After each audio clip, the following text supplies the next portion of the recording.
Vamos entonces con Marcelo y con Juan José, les doy la bienvenida. Es un gusto que estén acá con nosotros.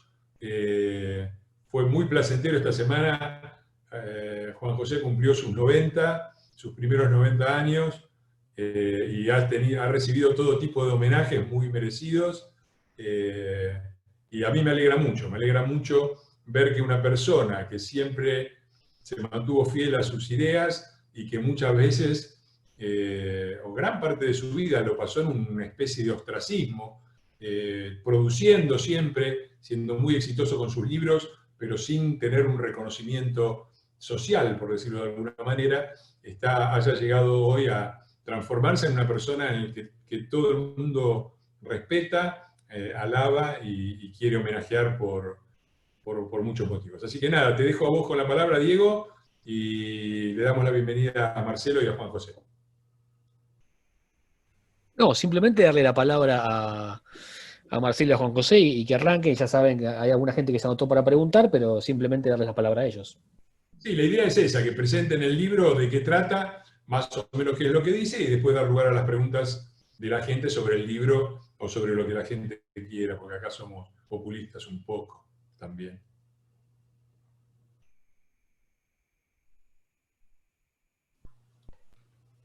¿Están? Sí, pero no se desmuteó el micrófono, Marcelo. Ahora Ahora, sí, ahora sí. ahora sí. Bueno, muy bien, muy bien. Bueno, acá estamos el dúo Así. Hubo Fiestas, ¿no? Eh, bueno, la verdad que ha sido una experiencia muy singular ser coautor, escribir un libro con un mito, ¿no? Porque Juan José hoy en día es una especie de monumento de la literatura política argentina y de la filosofía en general, de la filosofía política, y la verdad que es una experiencia singular poder escribir un libro con él. Quizás después voy a contar, si tenemos tiempo, alguna anécdota que en algún punto vas a ver involucrado, y ahí en esta no te voy a hacer quedar mal, Fernando. Alguna anécdota que muestra particularmente, que es inversamente proporcional en Juan José, la rigurosidad intelectual y su falta de practicidad en las cuestiones de todos los días, ¿no? Lo cual era muy interesante cuando íbamos haciendo el libro, porque justamente muchas veces se olvidaba de cuestiones prácticas, pero me daba ideas que eran geniales, ¿no? Y entonces eso también lo hizo muy interesante. Pero Déjame bueno, yendo al libro interrumpirte, en sí. déjame interrumpirte para decir esta, que es maravilloso. No me acuerdo qué escritor decía de Einstein que lo asombraba cómo una persona tan hábil para moverse en un universo de n dimensiones se movía tan torpemente en uno de tres. Claro. Después voy a dejar la anécdota Soy yo. voy a dejar la anécdota para el final. Empiezo por contar un poco de qué se trata el libro. Juan José va un día al mes y medio de la cuarentena, pues ya la cuarentena estaba más o menos en el mes y medio, mes de mayo, a TN, al programa de Diego Seigman, y le dice de pronto si todos los comerciantes se están fundiendo, si la gente, los alumnos no están teniendo clases, si hay toda una situación que es terrible, que hay gente que no puede hacer changas y no tiene para comer, en la disyuntiva esa que existe entre cumplir la norma de la cuarentena o ir a hacer una changa y poder llevar la comida a la mesa de la casa para los chicos. Obviamente que hay que optar por no cumplir la ley. Y entonces plantea la idea esta de la desobediencia civil. Que escandalizó al propio Seigman en ese momento. Llegó a decir, me sentí como en un avión que empieza a moverse. Con las turbulencias. Y las turbulencias. Y las azafatas dicen aprieten los cinturones, no sabemos dónde vamos a ir a parar. Después aceptó totalmente y hoy es uno de los principales seguidores de esta doctrina.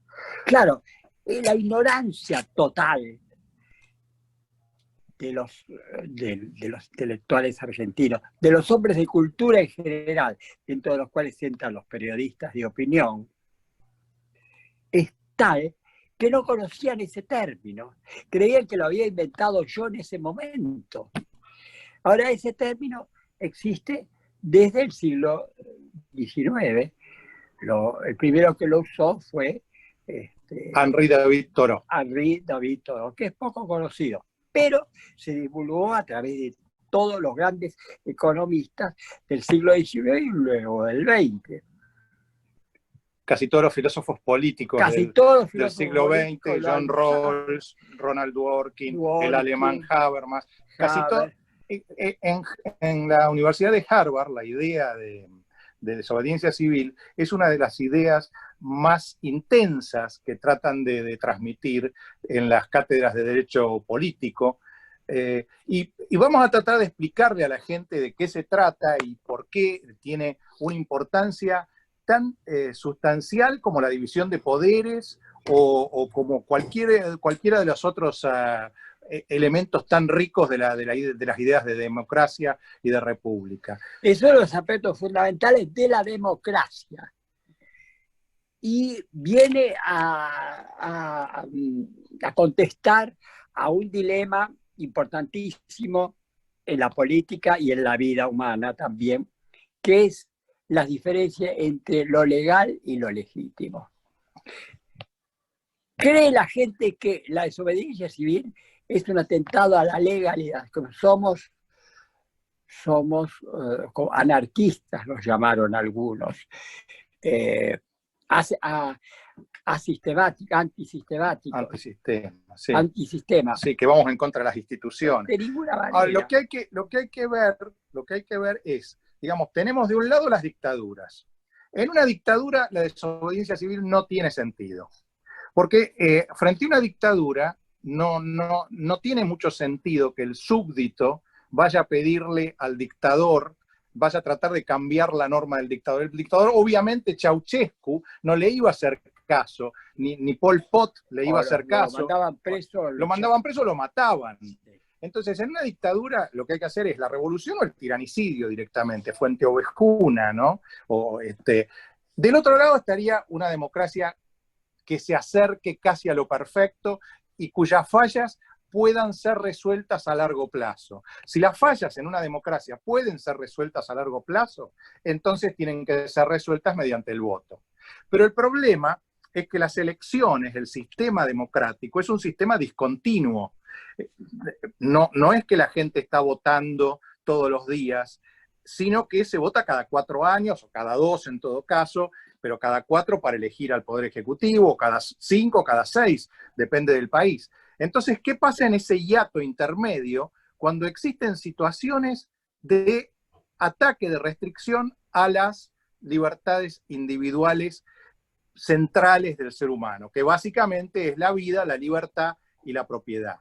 Ya en el siglo XVII, John Locke planteaba la idea de que antes del contrato social, los seres humanos tienen estos 3 derechos y pueden repeler cuando alguien le quiere sacar la vida, le quiere sacar la libertad, le quiere sacar la propiedad. Como no existe un poder, digamos, de policía en la situación presocial, es el propio individuo el que sale a repelerlo. Ahora, en una sociedad ya armada, la desobediencia civil es una forma de transgredir la ley. Sí, es una violación de la ley, efectivamente, pero es una violación de la ley pública, es decir, que los ciudadanos le dicen, vamos a hacer esto, ¿por qué es pública? Porque la idea justamente es conmover la idea comunitaria de justicia y que el Estado modifique esa conducta injusta. Por ejemplo, los negros tenían, digamos, en Estados Unidos, tenían que cederle el asiento a los blancos cuando no había asientos suficientes en los ómnibus. Entonces, ellos, cuando Rosa Parks le niega el asiento a un blanco, lo que hace es públicamente denunciar esa injusticia. No lo hace. Esta es la diferencia con un delito. El delito también es una violación de la ley, pero el delito se esconde, lo hace a hurtadillas. En cambio, en la desobediencia civil se hace de modo ostensible, porque lo que se busca es modificar la ley. La otra cuestión es que sea no violento, es decir, esos que fueron al Congreso a tirar piedras cuando Cambiemos intentó cambiar la ley previsional, eso no es desobediencia civil, porque ahí es violento. Si hay situaciones de violencia, eso no sirve. Ahora, la señora Sara, que iba con su sillita a tomar sol en medio de la cuarentena, violando la norma de la cuarentena, sí es desobediencia civil, porque ella lo que hacía era una situación que no molestaba a nadie, estaba sola con su sillita, a 3 kilómetros no había nadie, no podía contagiar a nadie, no podía ser ella contagiada. Por eso cuando el policía se le acerca, después que le mandan 3 patrulleros para remover a una pobre viejita de 80 y pico de años que estaba tomando sol, ella dice, soy una pobre vieja de 80 años que está tomando sol. Tomar sol para un viejo es bueno. Es decir, que ella lo que hace es, ante los policías, apelar al sentido comunitario de justicia. Entonces, tenemos que es una violación pública, no violenta y tendiente, por ende, a que el Estado modifique una norma. No todo el sistema jurídico, sino una norma específica. Cuando, por ejemplo, los gays del Greenwich Village no los dejaban sentarse vestidos de drag queen o de lo que fuere, con pelos teñidos o lo que fuere en los bares del Village, ellos lo que hicieron fue reaccionar frente a eso y decir, vamos a sentarnos acá. Y cuando vino la policía, le dijeron, no nos vamos de acá. Y llamaron a todos sus compañeros de todo Nueva York, y todo Nueva York se centró en ese bar y los policías no podían salir. Y ese día es hoy el Día del Orgullo Gay.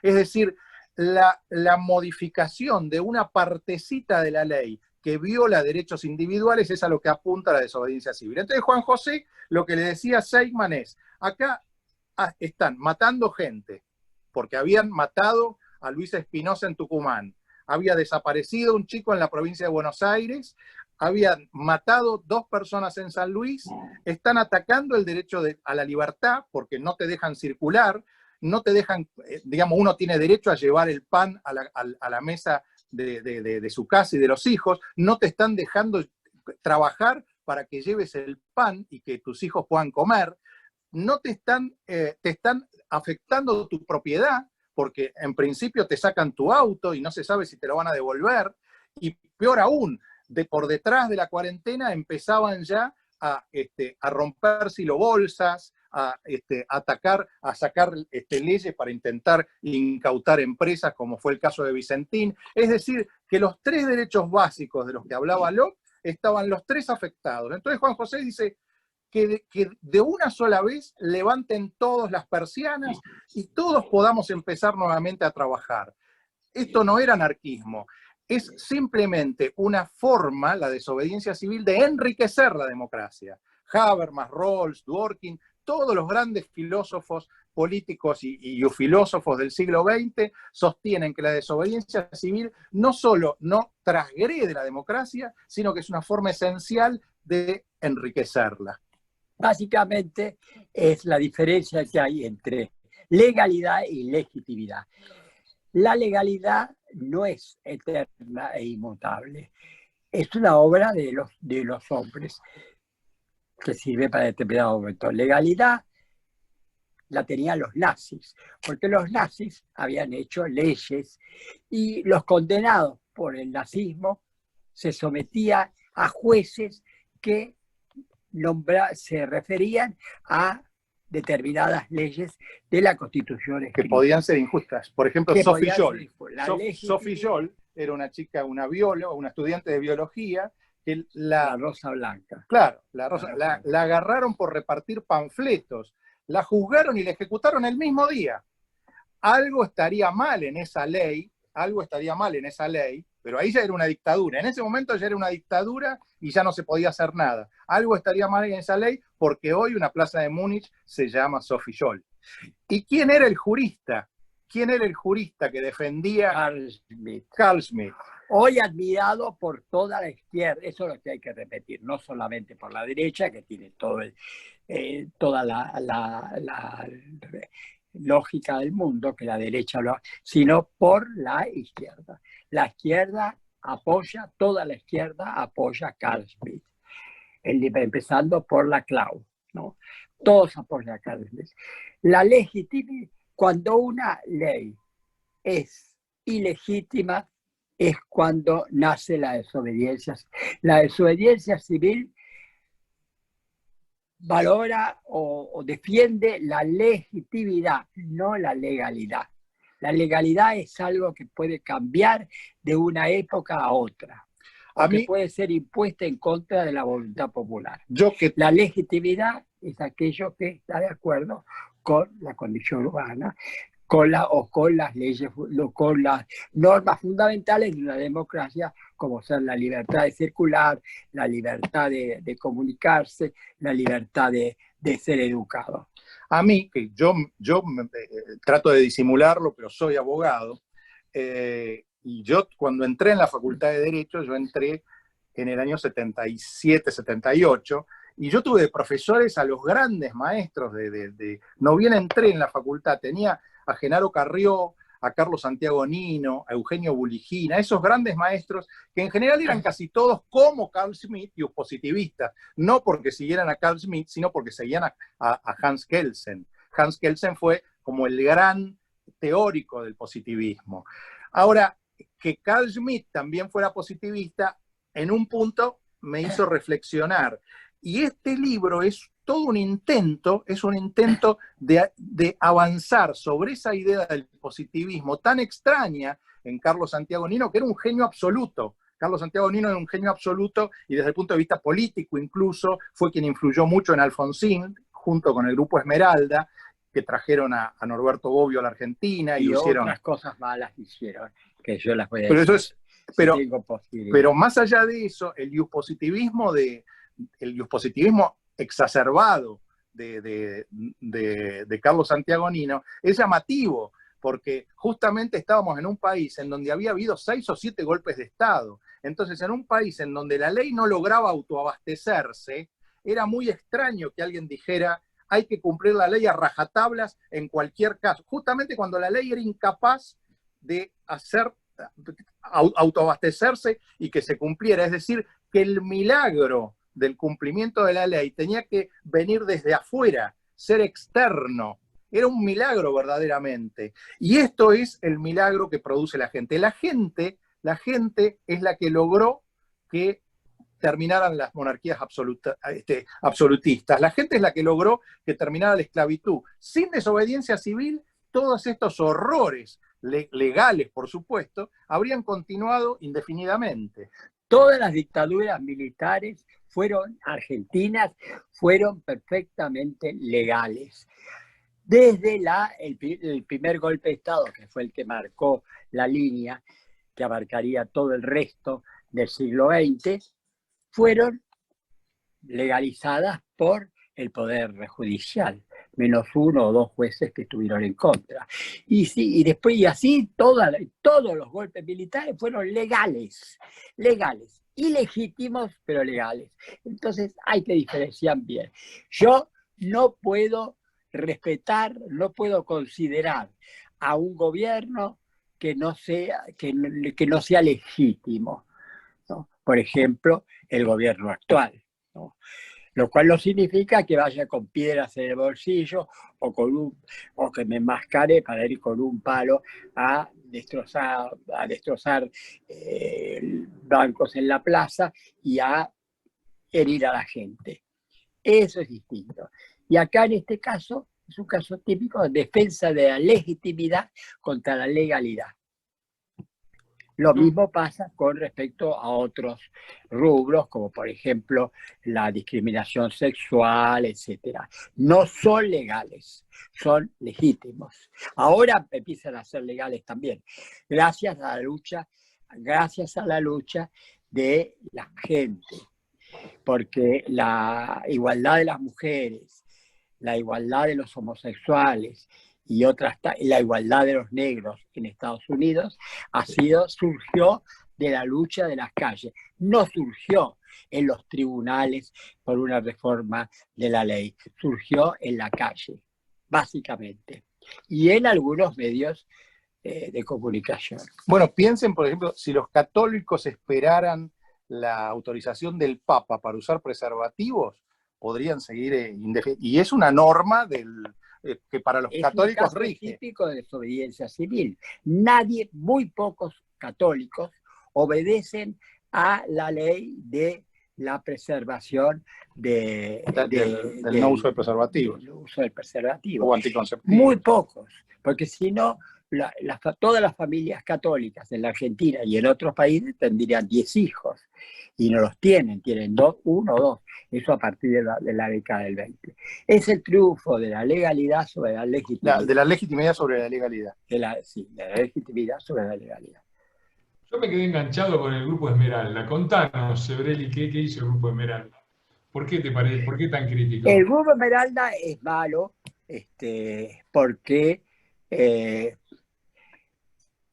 intentó algo que ahora se vuelve a intentar, sin que todavía forma parte de un grupo, hoy lo que llamamos hoy burlonamente Corea del Centro, intentó fusionar al alfonsinismo con el peronismo, con cierto peronismo más factible, el que se consideraba el de Cafiero, al Toyo Cafiero.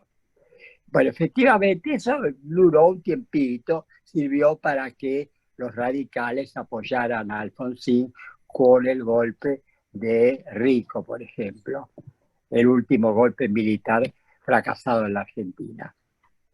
Pero, ¿cómo terminó esa alianza del radicalismo con el peronismo?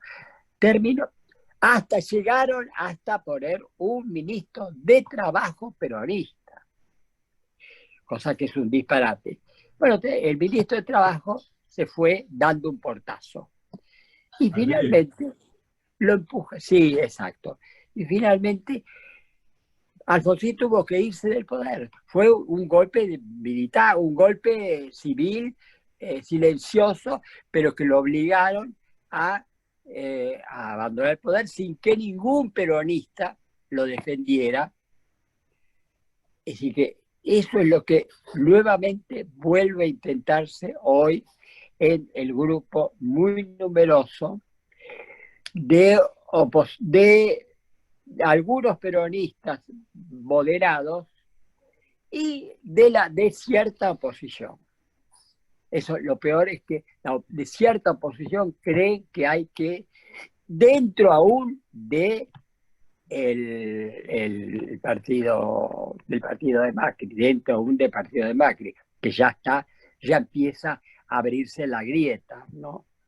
Y la grieta está porque hay una mitad con personajes muy poderosos, no los voy a nombrar, todos los conocen, con personajes importantes, que están a favor de la alianza con el peronismo, y que acusan el fracaso de Macri precisamente porque no haberse aliado con el peronismo.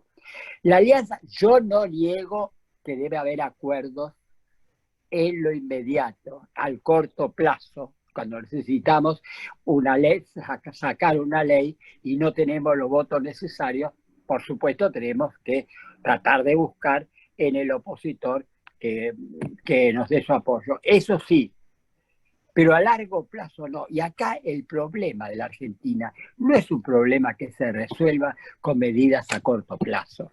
Es un problema estructural.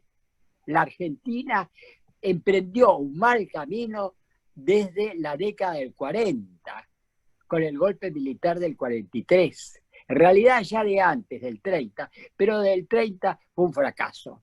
La dictadura del 30 fue un fracaso y volvió un liberalismo, si bien fraudulento, pero liberal.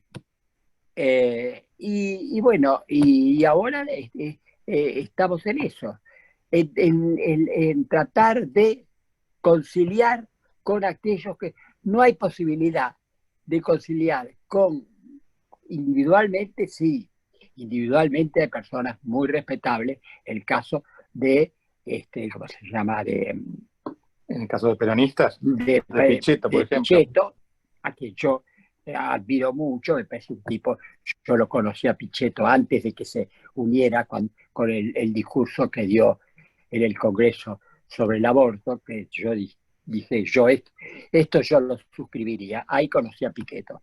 Bueno, individualmente hay mucha gente notable, pero son muy pocos.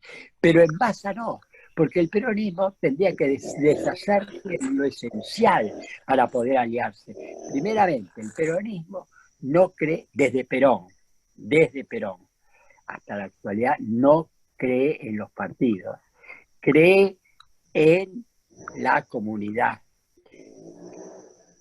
cree en la comunidad orgánica que abarca a las masas y no cree tampoco en la división de poderes, cree en un líder carismático que se une en forma directa con las masas.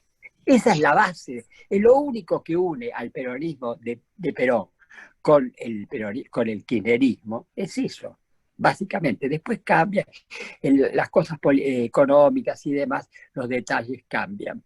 Unos pueden estar a favor del matrimonio gay, otros no. Esos son detalles secundarios, pueden cambiar de acuerdo a la época.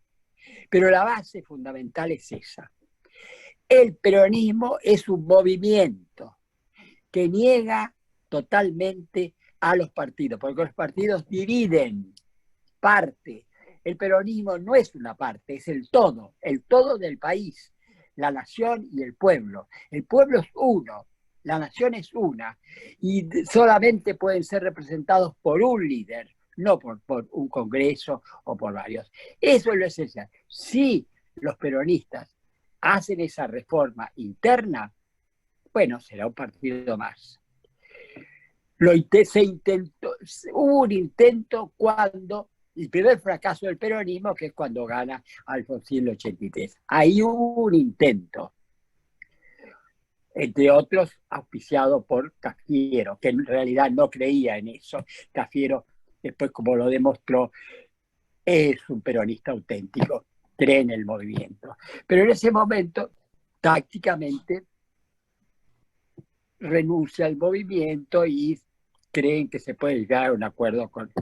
Eso duró un suspiro y finalmente lo sacaron a puntapiés a Alfonsín. Eso es lo que se logra. Es decir, que una alianza a fondo, no una alianza circunstancial para sacar unos votos en el Congreso y sacar una ley, que eso es perfectamente aceptable, sino una alianza de forma, una alianza tipo la Moncloa, es imposible con el peronismo. Podrán aliarse los socialistas con los radicales, con los macristas, eso, y con algunos otros, está perfecto. Pero con el peronismo no, porque hay la esencia filosófica, política del peronismo, niega toda posibilidad de unión con otros partidos, con partidos republicanos y democráticos. Eso es la base. Por eso yo soy democrático, aunque la democracia sea una minoría, y eso es lo que me reprochan. Me dicen que es una democracia elitista. Es una democracia elitista que intenta ser lo más amplia posible, intenta crecer. Y yo veo que está creciendo, porque estos grandes movimientos, estos banderazos que reúnen multitudes, revela que algo está cambiando, y que, de cualquier manera, Macri, a pesar de los graves errores cometidos, sobre todo en economía, en política no, pero en economía sí, graves errores, ha sacado unos votos considerables. No fue una derrota total. Y tiene posibilidades de volver, pero va a volver sin una unión con el peronismo, porque eso finalmente va a gobernar. El peronismo lo va a dejar de lado, no bien llegue al poder. La historia lo demuestra, siempre ha sido así. Bueno, Y vamos eso está en... Perdón. ¿Cómo? No, termina Juan José y después le pasamos a Diego. Esa gente, esos, lo que llamamos burlonamente la Corea del Centro, existe no solamente en la oposición entre los radicales y demás, sino que existe dentro del propio partido macrista. Existe.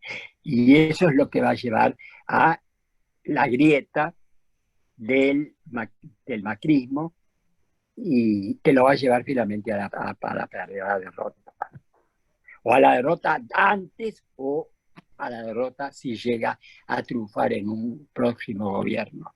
Eso es así, la historia lo demuestra. Puede ser que haya algo nuevo, algún imprevisto. La historia no está determinada fatalmente, pero hasta ahora la historia ha sido así. Todo intento de los auténticos demócratas de unirse al peronismo han terminado con caer en una trampa. No caigamos en una trampa. Ya se cayó en una trampa. Todavía hasta hace poco estaba ese triángulo del presidente con Kicillof y con Rodríguez Larreta. ¿Qué le trajo a Rodríguez Larreta? Que al poco tiempo lo asaltaran, le metieran la mano en el bolsillo y le sacaran millones. Eso es lo que ganó Larreta. Eso es lo que ganó Larreta. Ahí tienen un ejemplo. El peronismo, lo bien te distraes, te metió la mano en el bolsillo. O te pegó la puñalada en la espalda, como vulgarmente se dice. Bueno. No sé vos, lo que pensás vos. Gorila que está, Sebrelli, ¿eh? No, gorila. Yo no soy gorila, porque yo he estado en contra de la Revolución Libertadora, he estado en contra del bombardeo de Plaza de Mayo, he estado en contra de Aramburu, he estado en contra de todo eso. Así que, en cambio, he estado siempre en contra de los militares, en tanto que la izquierda estuvo a favor de los militares en muchas ocasiones. El Partido Comunista hizo la apología del régimen de Videla como la salvedad frente a la extrema derecha de los militares. Y la única vez en mi vida que yo firmé una declaración de la que me arrepiento toda la vida fue que la firmamos David Viñas y yo, los dos. La que firmamos a favor de, en la época que ya estábamos casi en una guerra civil entre azules y colorados, firmamos una declaración a favor de los azules contra los colorados. Ese fue el único error de mi vida. Manejados por el PC, por supuesto, maniobrados por el PC. Y éramos ingenuos. David Villas hacía cualquier cosa. Y yo todavía era un ingenuo que creía que el Partido Comunista podía ser un aliado. No, no lo era. Hoy lo mismo podría decirse del peronismo. Yo no firmaría nada, aun cuando fuera. Que te acuerdes de aquella, del apoyo del PC a Videla, que se exteriorizó en aquel famoso titular de Nuestra Palabra, que era que había que defender a Videla del golpe fascista, ¿no? Porque del golpe fascista. Hay muchos que dicen defender a Alberto del golpe kirchnerista también. Sí. Después estaban los dos comunismos. El comunismo stalinista estaba con Videla y el populismo maoísta estaba con Isabel y López Rega. Bueno, más aún, ¿no? Porque eso ya en el año 81, cuando ya había pasado bastante del proceso, un famoso pintor, Antonio Berni, que pertenecía al Partido Comunista, lo llamó a Sebrelli, lo citó tomando té, para hacer más pintoresca la cosa, en la casa de John William Cook. John William Cook estaba muerto y la casa lo heredó Santa Fe y Libertad. Una casa elegante. Santa Fe y Libertad, que en realidad era la hermana de Alicia Guren, ¿no? Alicia Guren. Tomamos un té exquisito en vajilla de plata. Es lo que hoy es la vinería Fénix, ¿no? Lo que hoy es la vinería Fénix. Exacto. En esa época había un café. Y cuando Berni tenía que hacer una cita así, una cita medio turbia, lo citaba en la casa de la hermana de Alicia Guren, que era la amante de Berni, aparentemente, ¿no? Sí, en los últimos años. Alicia Guren era la mujer creo que terminó desaparecida, Alicia Guren, y era la mujer de John William Cook. ¿Y para qué todo quedó en la hermana? ¿Para qué lo citó Berni el comunista Bernie, Antonio Bernie, a Sebrelli. Macera. Que apoyara la candidatura de Macera. Sí, sí, pero había Me dijo, mire, yo le voy a decir algo que a usted le va a asombrar, pero Macera es un socialdemócrata. Es un socialdemócrata. Va a crear un partido socialdemócrata, por eso estoy yo y va a estar usted, y me nombró otros intelectuales. Osvaldo más. Lamborghini, por ejemplo. Osvaldo Lamborghini, varios intelectuales que pasan por la izquierda iban a apoyar a Macera en ese partido, que nunca se hizo. Pero el huesito de pollo nos salvó de ese partido, exacto. Porque pocos meses después de eso, en el mismo año 81, Antonio Berni se atraganta con un huesito de pollo que estaba comiendo, va al sanatorio, una mala praxis y muere. Sí. Bueno, vamos Murió con atragantado. muchachos, paremos un poco nosotros, porque si no armamos una tertulia del Olmo acá mismo y la gente quiere hacer algunas preguntas. Así que dado que nosotros nos hemos excedido, les pedimos a ustedes que sean breves y que dirijan preguntas concretas, una sola, y que digan a quién está dirigida, ¿ok? Manejá vos, Diego, dale. Sí, sí, muy bien, muchísimas gracias. El primer turno es para Fabio D'Alessandro. Fabio, por favor, como dijo Fernando, brevedad y una única pregunta. Bueno, muchas gracias. Buenas tardes, Marcelo, Juan José, Fernando, Diego, a todos. Un placer estar con ustedes.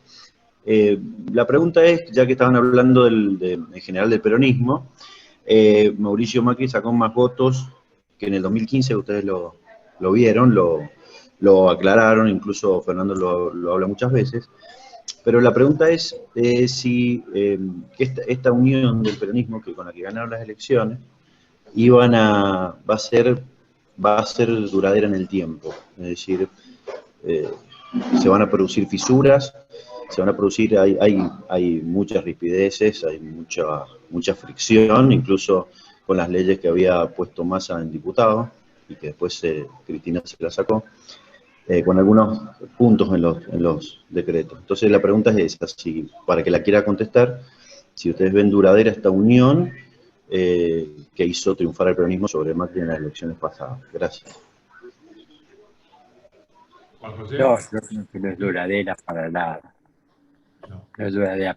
No está en la mente, por lo menos, de cierto sector de Macri y de cierto sector del macrismo.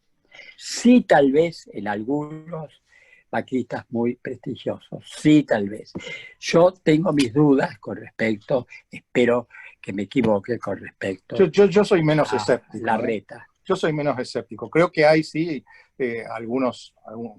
gente a la cual Macri le ha tomado particular inquina, diría, o fastidio, y hay gente dentro del PRO que está, bueno, gente que está ya en cualquier lado, ¿no? Pero dentro de Cambiemos, mejor dicho. Pero en general no soy tan escéptico. Creo que toda esa experiencia que fue de las elecciones del 2011, cuando era imposible unir nada, y esa experiencia yo creo que la oposición hoy la tiene, y no creo que se desuna tan fácilmente. Hubo un periodo, el periodo del triángulo que había formado Larreta, Kicillof y Fernández. Sí, pero estaba encantado. Sí, pero ¿en qué terminó? Que le metieran las manos en el bolsillo a Larreta y le sacaran una buena tajada. Eso es verdad. Así siempre terminan así. Las uniones con el peronismo terminan siempre así. Yo no sé si la pregunta estaba dirigida a la oposición o al oficialismo. Me parece que estaba dirigida también al oficialismo. ¿No, sí, sí, al oficialismo. O sea, la pregunta es si la coalición entre Massa, que era el partido del medio, que mancha venía del medio, y el peronismo, el kirchnerismo, va a ser duradera. ¿Vos cómo lo ves? Yo lo analizo así. Yo creo que hay una parte muy importante de la sociedad argentina que tiene un sentido de la realidad peronistamente correcto y que de alguna manera añora una especie de reconstitución del peronismo, dejando afuera a, entre comillas, los extremos. Los extremos vienen a ser Cristina de un lado y Macri, Bullrich, Iglesias y los locos del otro. Creo que eso es muy fuerte, esa tendencia. A veces se expresa con claridad, a veces no. Pero en el fondo es la idea del peronismo, ¿no? Eso es como los colectiveros que es el viejo colectivo 1114 con las luces violetas, qué sé yo, los espejitos de colores, con muchas figuras para disimular eso, pero que básicamente es eso. Es una especie de nostalgia del hermafrodita, ¿no? De reconstrucción de la parte peronista no macrista de un lado con la parte peronista no kirchnerista del otro. La pregunta es si eso, que muchos llaman la ancha avenida del medio, va a subsistir o no. Yo creo que no.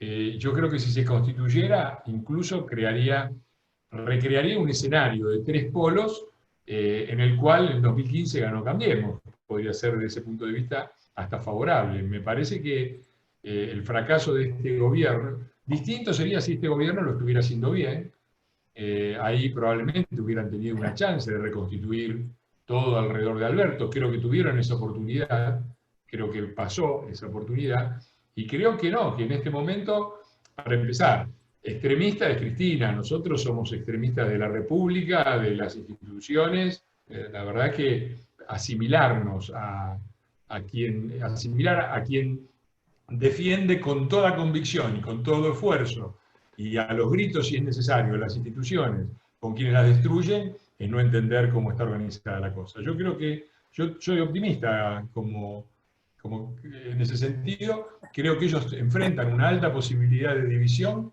porque el fracaso siempre divide. Yo entrené 20 años equipos deportivos. Cuando salís campeón, quedan todos amigos. Yo el último equipo que dirigí en Italia, en el 94, salí campeón. Todavía cuando voy a Italia me piden por favor que vaya a Gubbio, el país, el pueblito de donde vienen los Frondizi, a comer pizza con aquel equipo, porque salimos campeones. Los equipos que nos fue mal, es raro que queden juntos, ¿no? Así que yo creo que en un panorama que se anuncia muy problemático para el oficialismo, muy malo para el país, pero favorable a la oposición, el escenario más probable es que la oposición no se divida y el oficialismo sí. Ojalá. Ojalá, estoy de acuerdo con vos. Sí. Muy bien, muchísimas gracias. Es el turno de Humberto Bonanata. Humberto, ahí está. Muchas gracias, Diego. Un saludo a todos, Marcelo, Juanjo, querido Fer. La pregunta es para vos, Fer, porque se la he hecho ya a varios miembros importantes de Juntos por el Cambio, a Patricia, a Ernesto Sanz, a Cornejo, y ahora te toca el turno a vos.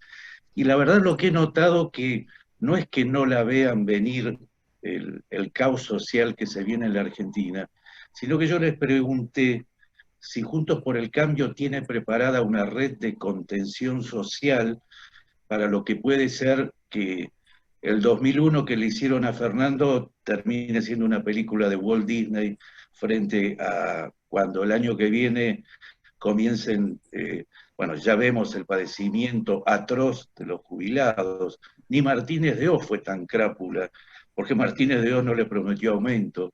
Lo que se está haciendo con los jubilados es atroz, con los trabajadores del Estado, la licuación de los salarios de los trabajadores por la inflación, es el ajuste más monetarista y pro fondo monetario, que por supuesto lo de Macri fue muchísimo más prudente.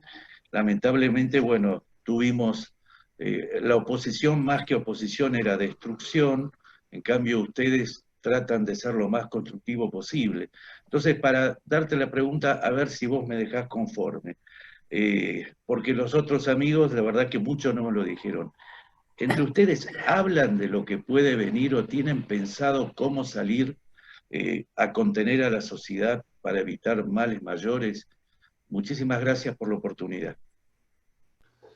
Sí, bueno, gracias por hacerme esa pregunta. Es un honor los que me precedieron en la respuesta, pero yo creo que la situación, a ver, los que somos más críticos del gobierno y del peronismo, creo que permanentemente estamos señalando esto, el nivel de gravedad de la crisis y la amenaza que implica desde todo punto de vista un escenario de colapso social. Eso lo decimos siempre. A mí una cosa que que me vuelve loco, por ejemplo, en la última sesión que tuvimos y en las últimas sesiones, el grado de irrealidad que se respira en el Congreso. Me parece que estuviéramos, no sé, parecemos la orquesta del Titanic, realmente, desconectados de una realidad social espantosa. Al mismo tiempo, es cierto que el peronismo logra mantener ciertos resortes que les permiten el control. Uno por abajo y uno por arriba. Por abajo porque maneja la asistencia social, los punteros, los barrios, los piqueteros. Entonces eso, y eso ya lo conocemos. La caída de la Rúa se produjo con 38,3% de pobreza. Dualde subió esa pobreza 50% en un año, llegó a 57,5%, con 27,5% de indigencia. Esa es la cifra más impresionante. Más de un cuarto de los argentinos no tenían para comer durante el 2002 de Dualde, y sin embargo no explotó. Y eso fue sobre todo contención por abajo. Pero también contiene por arriba, porque no, uno ve, qué sé yo, con el riesgo país y con el dólar nos crucificaban, inclusive medios que ellos consideran parte de los poderes hegemónicos. Crucificaron al gobierno de Macri con las devaluaciones, con todo, y ahora reina una paz bastante extraña, donde claramente los medios son muchísimo menos alarmistas. Así que yo creo que es un escenario complejo. No sé, no tengo la medida de hasta dónde el peronismo, con esta doble tenaza, logra morigerar la situación social. Me parece que alguna cosa está pasando, porque si la CGT, como la semana pasada, ya empieza a decir, a hacer crítica, ¿no? Y tiene que salir Moyano a defender, si ya empieza por la CGT es que hay algo que se está gestando. Pero ¿a dónde va a llevar eso? No lo sé. Yo creo que nosotros tenemos una responsabilidad republicana que es no hacer nada, absolutamente nada, en contra de la gobernabilidad. Nada, cero. Este gobierno fue elegido por 4 años y nosotros no podemos hacer absolutamente nada que tenga como objetivo que no termine el mandato. Al mismo tiempo, no tenemos ninguna responsabilidad de hacer que termine el mandato. Ese es un problema del gobierno, y que nosotros nos pongamos de furgones de cola para sostener la gobernabilidad me parece una locura. Me parece que es una responsabilidad de ellos que gobiernen, que lo hagan bien y que demuestren cómo gobiernan en situaciones difíciles. Porque los muchachos son campeones del mundo cuando agarran, qué sé yo, el Banco Central lleno de lingotes de oro, las joyas de la abuela para rematar, o el boom de los commodities. Cada vez que el peronismo gobernó en una situación de estrechez, terminó en un desastre, como fue lo que antecedió al golpe del 55, sin ninguna justificación del golpe, el desastre del Rodrigazo y de lo que hicieron y lo que están haciendo ahora. Que gobiernen y muestren que saben gobernar en situaciones de dificultad, como las que tuvo que gobernar Alfonsín, como las que tuvo que enfrentar De la Rúa y como las que tuvo que gobernar Macri, a ver si son tan buenos en el arte de la gobernabilidad, ¿no? Problema de ellos. Muy bien, el siguiente turno es para Pablo Castells. Sí, Pablo, ahí está, Pablo. Hola, sí, buenas tardes. ¿Se escucha? Sí, perfectamente. Ok. Bueno, muchas gracias a todos los panelistas y la verdad que un lujo. Mi pregunta es la siguiente, para todos en realidad. ¿Qué posibilidades ven ustedes de que se cuaje un... Ahí se perdió. Ah, Se perdió, Pablo. hola, hola. Sacala el video, así se te escucha mejor. ¿Ahora sí? Dale, a ver. Decía, ¿qué posibilidades ven ustedes de que se cuaje un frente republicano, desde luego excluyendo al peronismo, del que pueda surgir una fórmula ejecutiva desde una interna, y qué pacto de la Moncloa tendría, o qué punto de pacto de la Moncloa tendría tal frente? Yo veo que algunos pueden ser acuerdos más fáciles, en lo discursivo al menos, como la independencia de los poderes, los checks and balances, respeto a la propiedad privada, libertad de expresión. Pero hay otros quizás más tradicionalmente liberales que pueden ser más polémicos, como la reducción del gasto público o un plan austero, flexibilización laboral, no más cepos o cierta represión policial, como para dar previsibilidad, credibilidad e inversión. ¿Cómo ven ustedes esa posibilidad? Gracias. De nada, yo le paso la pregunta a Juan José y Marcelo. Ya la otra la respondo yo.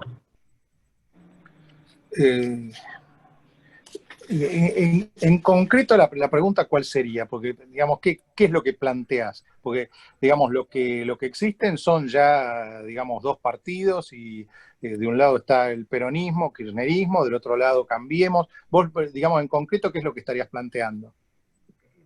Cómo optimizar el fortalecimiento de una oposición que también incluya alas liberales. En otras charlas hemos tenido con López Murphy, por ejemplo, y hay toda una discusión acerca de las fisuras que puede haber en una oposición llamada como un paraguas liberal, en el sentido de no populista, de respeto de las instituciones, pero quizá también lo que apuntaba un poco la pregunta es si también tiene que abarcar por fuerza ciertas medidas más, quizás en lo económico, que apunten a dar un panorama de previsibilidad y de coherencia como para evitar estos cambios. No sé si se entiende un poco la... Ok, mira, te respondo con...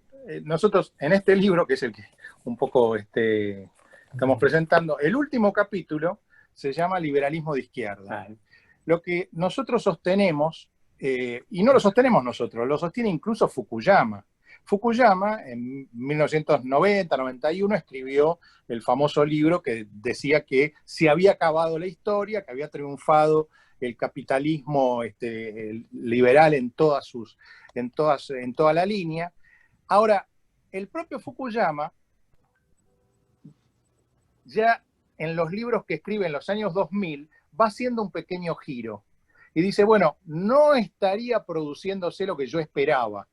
Pero bueno, dice, estamos como en una transición, probablemente la transición de los Estados-naciones a un mundo global sea lo que genera esta situación, hasta que llegamos ahora a un libro, creo que es del 2018, que se llama Identity, Identidad, en donde él dice, me equivoqué. ¿Por qué se equivocó? Porque en realidad eso que se planteaba en 1990, pensando un poco en Reagan y en Thatcher, y que llevaba a pensar que el neoliberalismo iba a ganar la batalla en un sentido totalizador, prescindía de un aspecto fundamental. Los seres humanos podemos soportar ser los perdedores del sistema. Eso podemos soportarlo. Es decir, si somos menos eficientes, si somos más haraganes, podemos aceptar que vamos a buscar un trabajo y se lo den a otro. Lo que no podemos aceptar los seres humanos, y que el neoliberalismo aquel no lo tenía en cuenta, es que no nos escuchen. Es decir, si el perdedor del sistema no es escuchado, entonces la política liberal se viene abajo. Por eso nosotros lo llamamos, esto que pretendemos implementar o hacia lo que vamos, es la idea del liberalismo de izquierda. Cuando un vendedor de frutas en Túnez, en un pueblito de Túnez, estaba vendiendo su fruta y de pronto fue una policía, le dijo que no podía venderla, le incautó la balanza, le incautó la fruta y le incautó el carro. El pobre vendedor se la bancó, pero fue a la municipalidad a querer protestar y no lo escucharon. Le dijeron que no lo atendían directamente. De ahí mismo, en ese mismo momento, se fue a la plaza del pueblo y se prendió fuego. Ahí nace la primavera árabe, con consecuencias malas, por supuesto, porque después cada país terminó mal. Pero el problema era que al pobre tipo no lo escucharon. Cuando una sociedad a los perdedores no los escucha, entonces se viene abajo todo el sistema. Entonces nosotros lo que planteamos es que tiene que haber una imbricación, un ensamble de un respeto absoluto del mercado, que la socialdemocracia o el liberalismo de izquierda cada vez lo acepta más, porque en la primera ola de socialdemocracia, que fue 1945-1973, hasta la crisis del petróleo, era heterogéneo. Había lugares como en Alemania donde se respetaba más el mercado y otros como Inglaterra en donde había mucho más proteccionismo. La segunda ola, que es la de Clinton, la de Felipe González, la de Tony Blair en Inglaterra, el respeto del mercado es mucho mayor.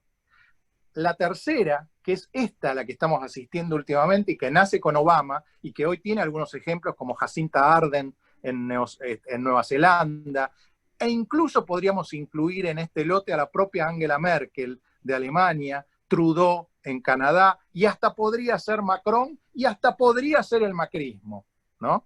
En ese lote está cifrada la perspectiva de una tercera ola de socialdemocracia. Y esta idea de socialdemocracia es una idea de liberalismo de izquierda, que respeta absolutamente el mercado, pero a la vez respeta absolutamente los derechos individuales y los derechos de las minorías, de las mujeres, de los gays, de los negros, de los transexuales, porque si partimos de bases dogmáticas, o de un neoliberalismo que no escucha directamente al otro, en algún momento, por más racional que sea, por más racional y que cierre todo perfectamente desde el punto de vista teórico, en algún momento eso explota y se viene todo abajo. Esta, digamos, es nuestra perspectiva, que es la que está planteada en el último capítulo del libro. Liberalismo de izquierda. Y que algunos políticos ya la han adoptado. Por ejemplo, yo fui el primero que lanzó el término liberalismo de izquierda en un artículo sobre Stuart Mill, que es casi el fundador de ese concepto en el siglo XIX, en la revista Perfil, en el diario Perfil era en esa época. Y después lo adoptaron Elisa Carrió, lo adoptó Patricia Bullrich, últimamente la Nata, y yo creo que eso va a seguir creciendo, primero entre los intelectuales, entre los hombres de cultura, digamos. Más difícil va a ser entre los políticos, serán los últimos en entrar, pero en eso estamos. Muy bien, y si a Fernando le parece, hacemos una última pregunta para no pasarnos del horario habitual de las 20:30. Es para Juan José Blanco. Le pedimos a Juan José que se habilite el micrófono y por favor brevedad en la pregunta, Juan José. No. No, a Juan José Blanco, pero no sé si está pudiendo hablar Juan José Blanco. Tiene el micrófono habilitado, pero no.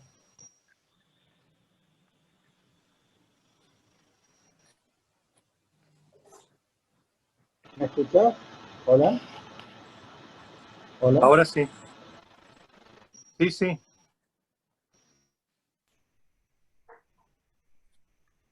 Bueno. Si no, vamos con otro, Diego, porque si no... Bien, entonces la última, pido disculpas a Juan José Blanco y Martín Mataus, y con esto cerramos. Martín. ¿Cuántos defectos tiene? Hola, ¿qué tal? Bueno, hago un tweet, ya que es el último. Quería preguntarle a Juan José la relación con la academia, ya que siempre están como que van en contra de la corriente, quería preguntarle eso. A mí me veo. Sí. No, yo he estado, pertenezco al campo cultural para tomar una noción de Pierre Bourdieu, un gran sociólogo francés. Me ubico dentro de lo que se llama el ensayismo, pero he criticado desde el principio al ensayismo que yo llamo intuitivista, al ensayismo basado en la intuición y que rechaza toda forma de ciencias sociales. Y pongo como ejemplo, mi primer libro, Partir de Estado de una Rebelión Inútil, es precisamente una lucha contra ese tipo de socialismo que fue muy divulgado en América Latina, no solamente por nombre, sino por muchísimos, por Martín Estrada fue la cumbre, pero por muchísimos otros. Pero he sido atacado, desde la entrada he sido atacado acérrimamente por la academia. En otras cosas, no solamente por mi falta de institucionalización, sino porque la academia estaba en otra línea, que la academia estaba con la línea postestructuralista, a la que yo he dedicado un libro, después he dedicado un libro entero. Y es decir, que he estado entre dos fuegos, entre la sociología intuitivista, tipo Martín Estrada, tipo otros escritores que hoy nadie se acuerda, como Julio Bafú, y toda la sociología del siglo XIX, fin del siglo XIX y comienzos del XX, y al mismo tiempo fuera de la academia, sin atacar a la academia. La academia me atacó desde el comienzo y me ignoró. Ha sido un error. Es decir, que yo he estado entre dos fuegos. Pero creo que eso cada vez va imponiéndose más. Hoy a nadie se le ocurre decir que un libro que está escrito con el atractivo de una obra literaria no tiene valor científico. Eso ya ha sido casi, se puede decir que, derrotado. Yo sigo definiéndose como un ensayista contrario a las sociologías, sin ninguna base científica, y contra el dogmatismo y el sectarismo academicista que toma ciertas corrientes del pensamiento en su totalidad que yo repudio. Por ejemplo, el estructuralismo y el postestructuralismo. Para complementar esto que estaba diciendo Juan José, y que me parece pertinente respecto de la pregunta del señor, es lo que dijo Beatriz Arlo el otro día en un homenaje a Juan José. Beatriz Arlo dijo dos cosas, me parece muy importantes, Beatriz, en ese día. La primera es que la batalla entre los sociólogos academicistas, representada por Gino Germani, y del otro lado, la sociología literaria, podríamos decir, ensayística, representada por Sebrelli, es una batalla que ganó Sebrelli. Esto lo dice Beatriz Arlo, la estamos citando a ella. Y lo segundo que dijo muy importante, me parece, Beatriz Arlo, es que ella, durante muchos años, cuando le preguntaban por el gran ensayista argentino, decía Ezequiel Martínez Estrada. Y hace 2 días dijo, no, el ensayista argentino por antonomasia es Sebrelli. Viniendo de Beatriz Arlo, que a veces puede ser dudoso lo que opina en materia política, pero pertenece a la academia. Y como crítica literaria es tal vez la más grande de la Argentina, ¿no? Sí. Me parece que valía la pena citarlo, ¿no? Sí. Bueno, yo cierro acá contando una anécdota de una persona muy cercana a Beatriz, a quien todos queremos mucho, que decía que siendo Beatriz tan extraordinaria en sus análisis de la literatura y de las costumbres y todo ese tipo de ensayo, no entendía por qué le preguntaban de un género que ella no conocía en absoluto y que era la política. Eso lo decía alguien muy cercano a ella, y yo coincido. Creo que la desviación, lo menciono en el libro, entre las tribus colaboracionistas que menciono en el libro están los betizarlistas, que el betizarlismo consiste en confundir el análisis de la realidad con el análisis del discurso. O sea, Beatriz es una extraordinaria analista de los discursos, pero el problema justamente que hay, sobre todo con el peronismo, es que el discurso se aleja completamente de la realidad. Entonces el discurso peronista, si uno los escucha a los muchachos, parece que están siempre construyendo un país maravilloso, de inclusión, y el problema que tiene es la realidad, y ese es, me parece, el abismo en el que se pierde ella como ensayista. Bueno, ya nos hemos pasado largamente de la 1h30, que es la duración máxima que se supone que tiene que tener este café. Yo les agradezco muchísimo, sé que fue una semana muy muy gratificante para Juan José, pero también muy pesada, porque lo anduvieron chamarreando de una cosa u otra, de homenaje en homenaje, y a veces ir de un lado a otro comiendo torta de cumpleaños es un poco indigesto. Espero que A ver no si le- engorda. Espero que no le caiga mal el café que se tomó hoy con nosotros. Le agradezco siempre, tanto a Marcelo como a Juan José, la cortesía y las ideas, las convicciones y la amistad que compartimos desde hace muchos años. Y propongo que todos cerremos, a menos que ustedes quieran decir algo, cerramos con el tradicional aplauso al micrófono abierto que todos los sábados tenemos al final del Café con Iglesias. Abrimos. Muy bien. Gracias. Gracias. Gracias. Gracias. Gracias.